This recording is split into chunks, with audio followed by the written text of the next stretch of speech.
Hello, this is Dr. Fang Mei Luo from Tiffin University. Welcome to join me for the lecture of social psychology. I'm making this video mainly for my student from Tiffin University who is taking my Sci 250 social psychology class this semester. But if you are not my student, and you are watching this video, it's okay. This video is for everybody. So hopefully you will like it. And then if you like it, actually they have a subscribe button. Actually you can push, you can join me, subscribe, so then when I make a video, then they will notify you. And so you know it's available. Don't have to wait for me to put into the Moodle and tell you. Okay, sounds good idea, right? Okay, so this actually is a chapter about attitude and attitude change. I already make 3 parts of this chapter, and now this is chapter the part 4. Okay, so when we talk about attitude, what's that? What is mean attitude? We know we are not a neutral observer. Human beings are not a neutral observer.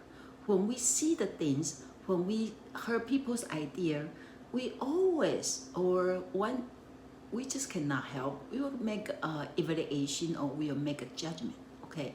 And then we call it our attitude, okay? We say attitude have 2 kinds. If you watch the first three part of video, you will see they have a explicit and then implicit. That means some attitude you aware, you so clear what your point of view, but some actually you don't really aware. That's more like unconscious part, implicit, okay? But doesn't matter which part, that the reason important to talk about it, because whatever your attitude, actually they influence your decision and influence how you decide to do something, right? And then in my previous video, I talk about, I use the mask, as an example. Now it's in coronavirus, and then I'm from Taiwan. So in Taiwan, they believe wear mask is a good prevention. So then they have a whole country to wear the mask. Another hand, in our country here, we believe wash hand, separate from other people is more important than wear mask. So we don't see much, many people wear mask here. Okay, so that's it about attitude, and we know it's everybody have that part in us. Okay, so now today in part 4, we like to start with thinking about how do we get the message, or how do we deliver the message so that people can get it. Like right now I'm doing this YouTube video, and then my goal is to hopefully help you to learn about this topic, right? So I'm sit here, I'm pass my message through this talking, right? Rather than like put a show there, right? Okay, so they have a 2 way. If you are with me, if you are my student, and then you are using the PowerPoint to follow the lecture, can you please turn to page 35? You will see that, okay? And then today I also went to get this whiteboard. So hopefully this can help me deliver the message. Okay, so the title for this part, they have a model called elaboration likelihood model. Elaboration likelihood model. Okay, so they say when we are deliver the message, okay, they have a 2 way. One called centrally, right? And one is called peripherally, okay? And so what's different between this? What's different between this, okay? So for centrally, that means when people or like audience, they have motivation, they have very strong motivation, they are pay attention to the argument during the communication, then the speaker, the best way for speaker to deliver the message actually is centrally.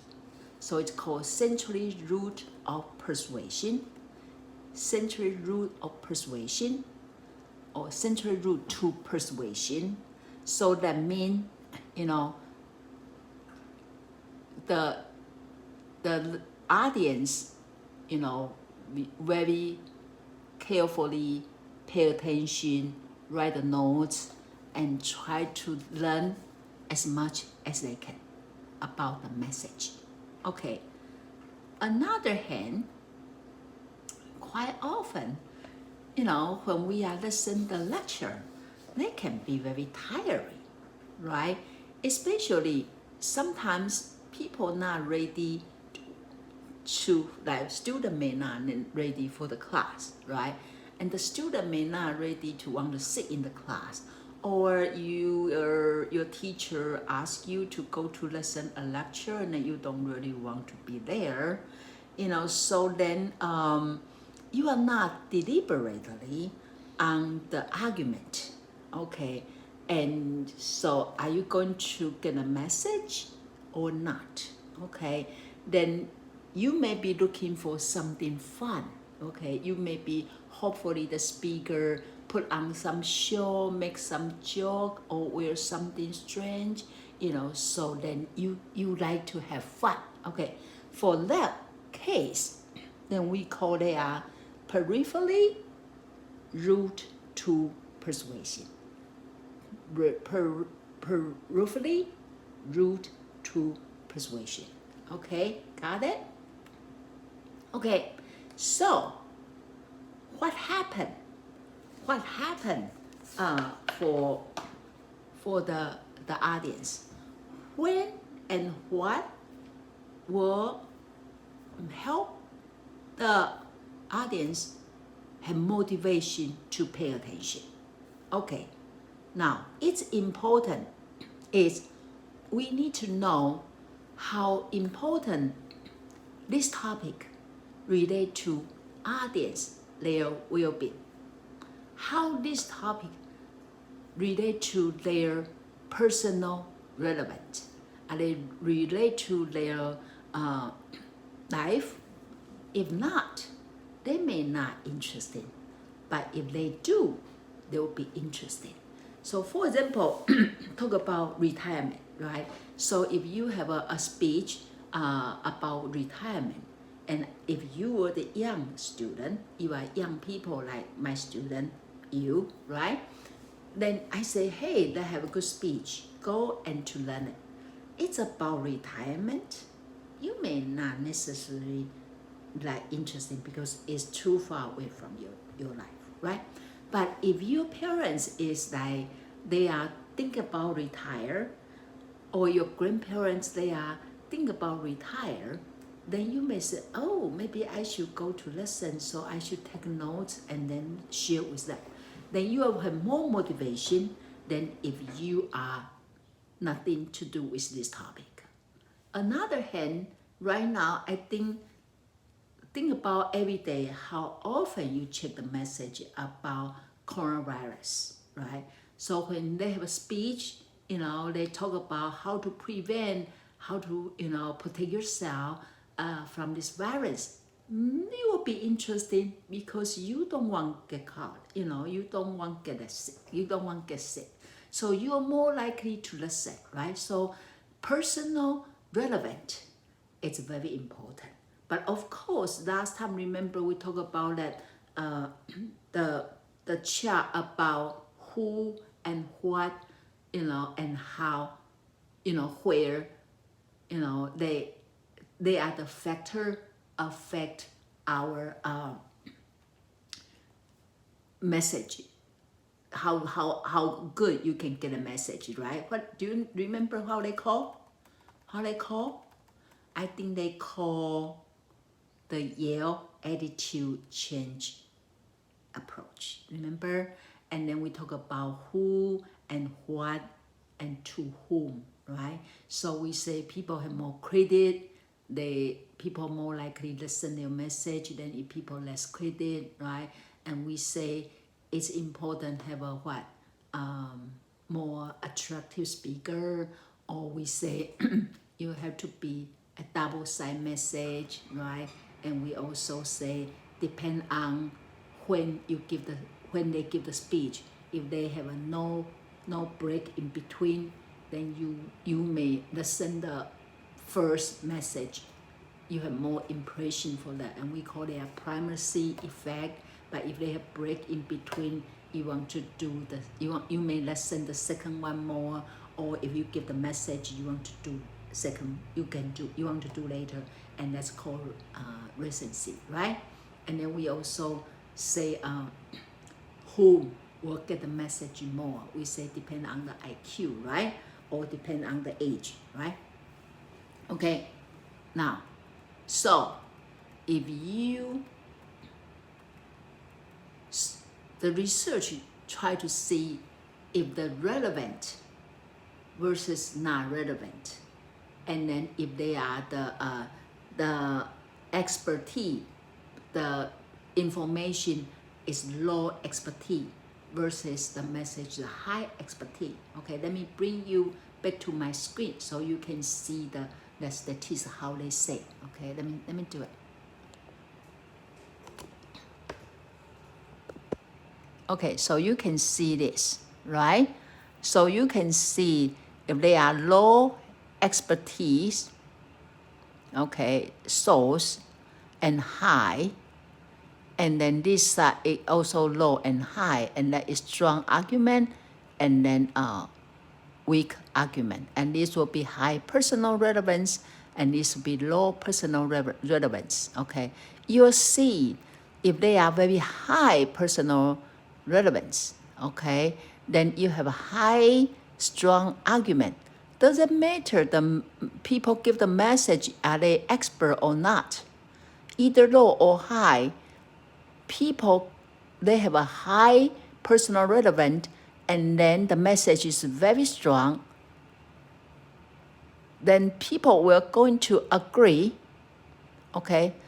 But then if they are very weak argument, doesn't matter the credibility of the speaker, either expert or not, very weak argument, people will not agree, okay? Another hand, if they are very low personal relevance, then what happened? You will see, of course, if you need to bring the high expertise people, okay? If they are very high expertise, then the strong argument people believe more. But if they are low expertise, then of course the strong argument is still better, but overall they are very low. Okay, so you can see this. So we know from this chart, these two charts, you can see the personal relevance actually is important factor to decide how much people are going to agree with the argument. Okay, so that is part we have to pay attention. Okay, then here talk about the ability to pay attention to the argument. Okay, when people are unable to pay close attention to the argument, well, they will more care and they are more interested about peripheral cues.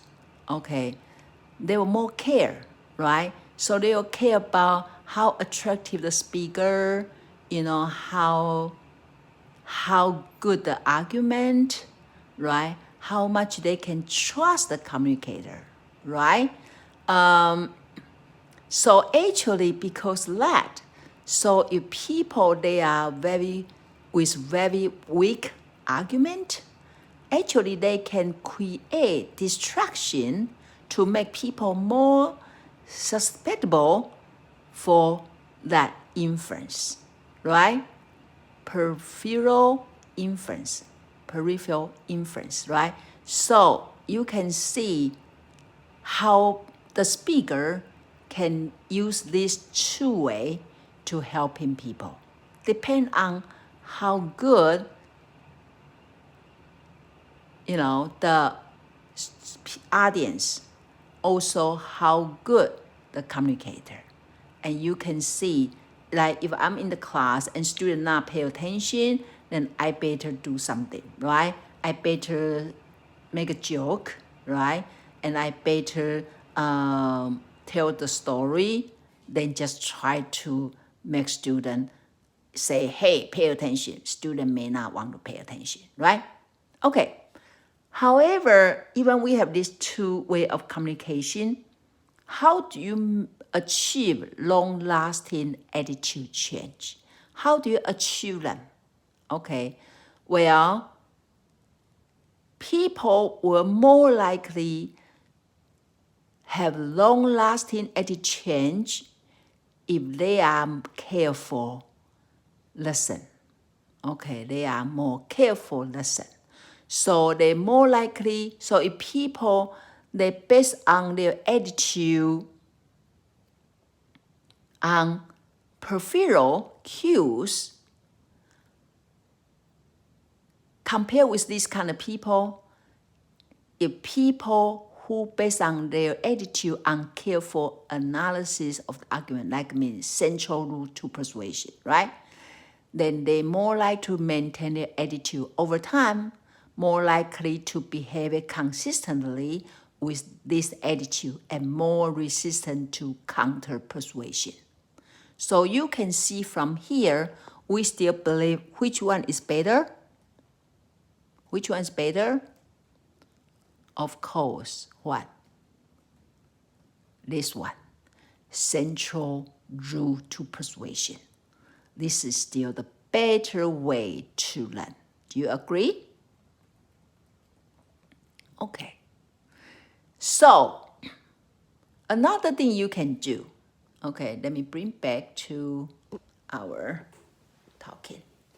Okay, another way is important, we know emotion, right?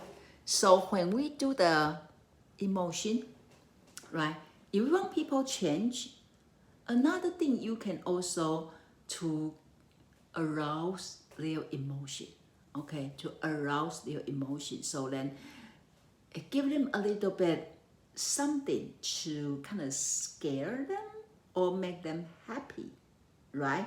So for example, if you want people to quit smoke, then you will see quite often, they will put on a video and talk about how horrible the smoker, their lung will become very bad, right?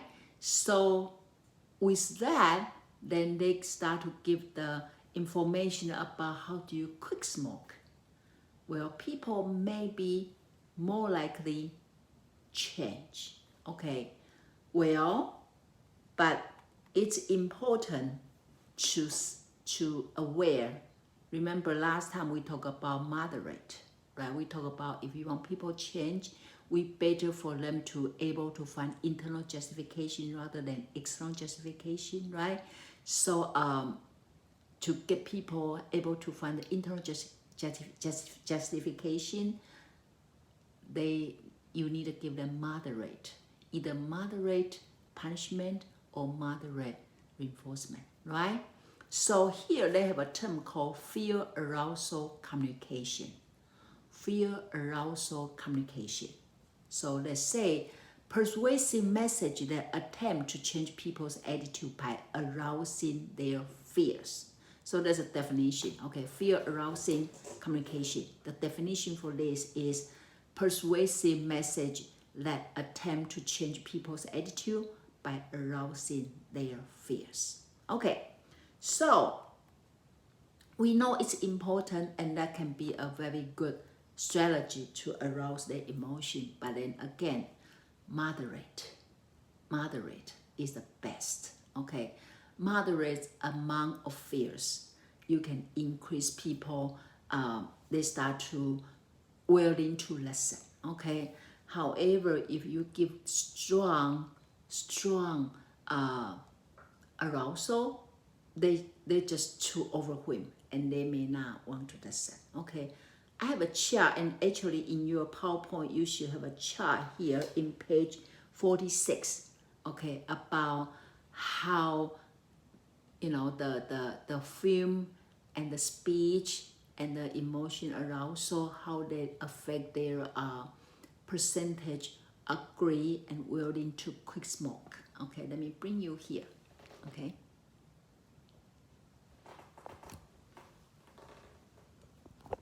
Okay, here. Okay, so here they give the 3 group. Okay, one is have them watch film. This no film and give them instruction. This one film and no instruction, and this one's a film and instruction. Okay, the blue one, and this one's average number of cigarette smoke per day. Okay, so you see, of course, the best is you give them the film, okay, for them to see how the lung cancer, the situation, okay, so they make them scared. Okay, so if they give the film and then give them instruction how to quit, see, people do the best to start to reduce. See, from this much and going down, from 70% and going down. Okay, after what, 2 weeks and then 1 month and then 3 months, they are very stably going down. Okay, for the group, you give them the film, have them to look at, but just scare them, but no instruction. They stay here. Okay. Now, if you no film, that means you don't scare them at all, and then you tell them they had to quit. Do you see what happened? It may remain very high. Okay, remain very high. And so it's not working in that way, right? They're not working in that way. Okay, so here say fear arousal communication appeal will also fail if they are so strong that they overwhelm people. So if people are scared to death, they will become defensive, deny the importance of the threat, and be unable to think rationally about the issue. So have to be very, very careful if you want to use the fear arousal. The amount have to be right. Okay, well, looks like we can also use emotion as a heuristic. Okay, so this has the heuristic systematic model of persuasion.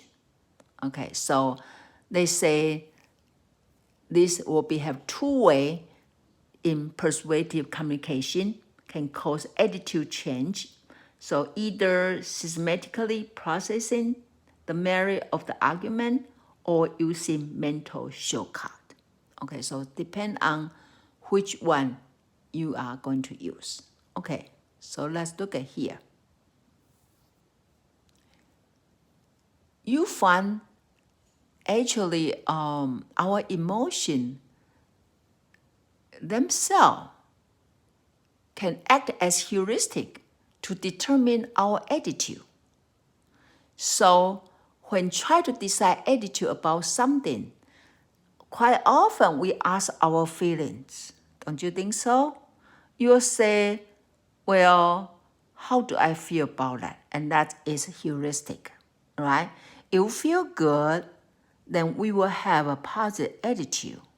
And we believe if we feel bad, then that must be not good. So we tend to disagree for the thing we don't feel good, right? That makes sense? Okay, so for example, if you go to buy a sofa, okay, you sit there And then you ask yourself, do I feel good?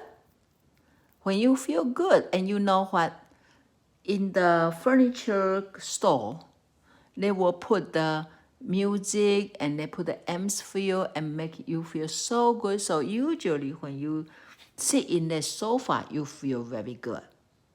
But then sometimes when you get home, you don't feel that good. Why? Well, because as I said, the atmosphere is different, right? And so how you make decision, you can see for this case, according to this case, this lady, it decide based on the emotion. Okay, so then that's why when they are business people do the advertising and the retailers, they all create very good feeling for you, right? Here say by play a good music, appealing music, and show pleasant image, and they will put all furniture together very good way for you to imagine, if I bring this sofa, if I buy this couch, my whole living room will be like this, beautiful. Well, it's not necessarily true, right? Because in our home, we not necessarily have a whole beautiful furniture there waiting to add this piece, right? So you maybe other furniture is not good, but this one is good, and you go home, you don't feel they are matched, and then make you feel like, oh my gosh, this sofa is not as good as I thought, right? Okay. When you do the emotion, okay, you also need to care about what kind of attitude we are talking about. Remember, we have a cognitively based attitude and an affectively based attitude, right? So depend on what do you try to change. Okay, I think we have a chart here. Look at this chart. Okay, so if you want to change, so here you can see the blue line, that is the social identity. Okay, this will be social identity here. This will be utilitarian. Okay, that's red one. Okay, so you need to see, you need to match for utilitarian, you need to based on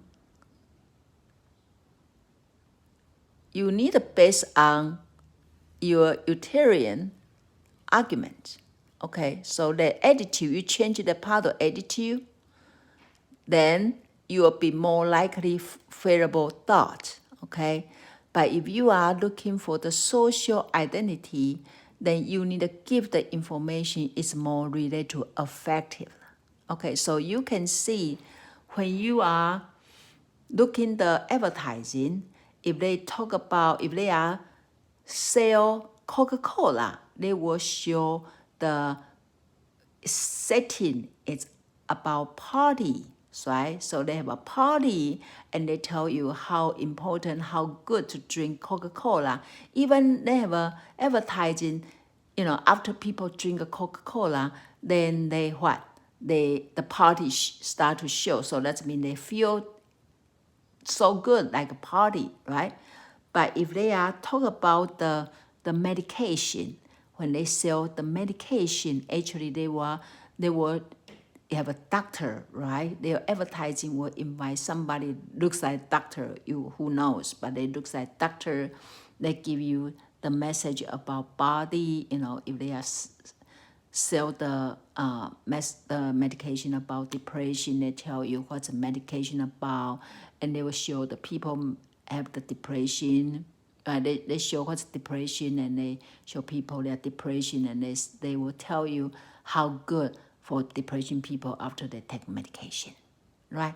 So it's important you have to match, okay? You have to match for cognitive stuff, match with cognitive-based attitude, okay? You want to sell the effectively part, then match with the part or message. Okay? And also attitude can change when you change your body. And you think about that? Okay, let's bring you back to our discussion. Okay, they say, I think we talked about this in the class before. They say, if you want people to like the speaker, what do? You have them drink the hot drink, right? If you want people to dislike the speaker, you give them a cold drink, right? And so also here say, if you want people to like the speech, you have them, when they listen, they knock the head, right? And if you don't want them to like the speaker, you ask them to do this. So hopefully when you are listening to this speech, listen no my lecture, you are doing this and you smile. Then hopefully you like my lecture. If you're doing this, then I believe you won't like my presentation. Okay, I think that's very interesting, right? Okay, so actually the advertising is very powerful. A lot of time we don't believe we will impact by advertising, but actually they do. They do. And they say, they do the research and they find actually most people, they get impact by advertising, okay? Especially when they start to put advertising the first 6 months, they are very quick. People will go to buy the stuff they saw on TV, okay? Okay, I think I'm going to stop here for now because I heard the information told me if I give the speech, more than 30 minutes, people start to not pay attention.